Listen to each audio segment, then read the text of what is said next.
Okay, so the goal of today's presentation is to talk a little bit about the Camunda Modeler's new simulation plugin, which I actually think is really helpful and really useful. And I want to talk about how it works and how it could potentially help for you and maybe some of its nuances. So in order to use this, I'm just going to come in and I'm going to create a fairly simple model. I'll give these guys names, step one, step two, step three, and start. Now, if I want to convey that we are moving through this process from step one to step two to step three, what I can do with the token simulation plugin is to come in, turn it on, and then I can hit this little play button. And when I do that, it'll go to each one of these steps. Now, if there are no gateways and there's no indication that it should pause, it'll just play straight through like it just did. And one little thing it does, which I really like, is that it actually changes the color of the token each time to kind of indicate the fact that each one of these is a separate instance. However, if I want to stop at a particular activity, I come over here and I hit this little button. So I hit this little stop button. And then when I do my playthrough, it will actually pause at that step until such time that I'm ready for it to move forward, in which case I'll click on this.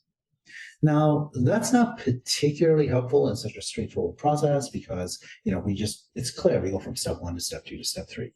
But it becomes helpful when we talk about alternative paths. So for example, let's say for the sake of argument that we wanted to have, a gateway in here and the gateway goes here. And then, we do these steps. So this will be like step 4, step 5.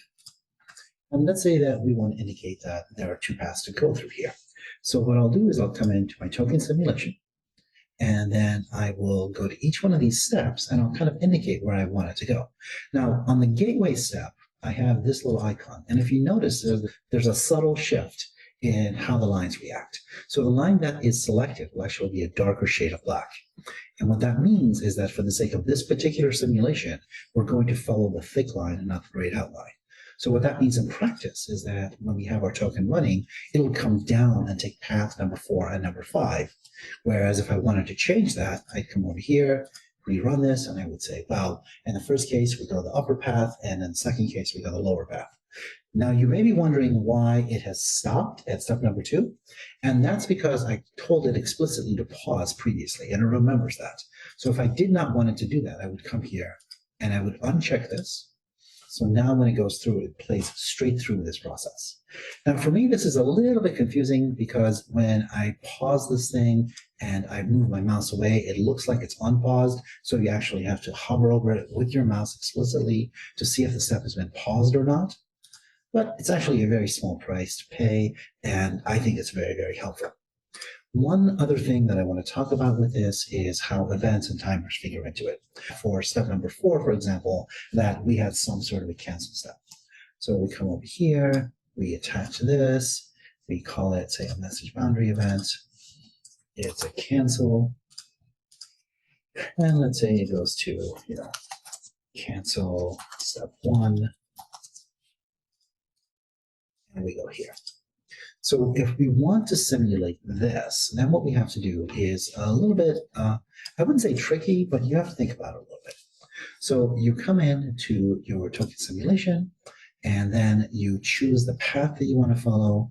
And if you don't want to pause and trigger this for the simulation that you're showing off, you do absolutely nothing. So if I run this now, you'll see that the token moves down the low path, and it just goes right through.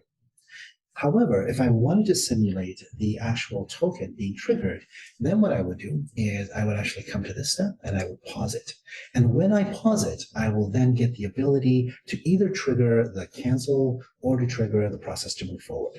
Let me show you what that means. So if I come over here and I run this again, you'll notice, let me do that again. So the reason it went down that path is because I had highlighted this line as opposed to this line.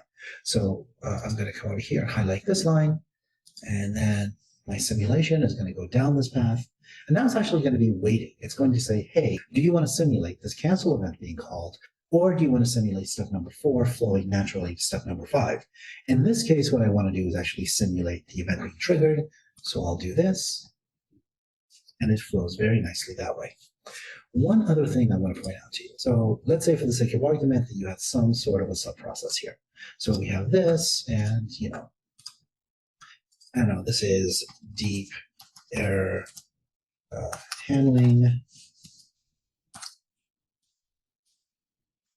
So this is deep error handling, and I'm going to come in, and I'm going to have like a message catch event here. I want this to go this way. So in this scenario, if I want to simulate this, I'll actually come over here, and you'll notice that it actually has this path fully highlighted. So it actually can do simulations of both the sub-process and the process itself. So if I really wanted to simulate this, I'd come over here. I would say that this is going to this step, and when this step triggers, maybe it triggers the event that comes over here. So something closer to, say, this. This is a throw error, and this is a cache error. So if I wanted to simulate this, then I would take this out, and I would do something like this. And I would say, well, for the sake of my simulation, we're actually going to come and follow this lower path. We're going to pause here. This is going to come over here, trigger this, and then this is going to trigger this. So to run it, we come down over here. This guy is waiting. He triggers, and then I trigger this because it's actually happening asynchronously.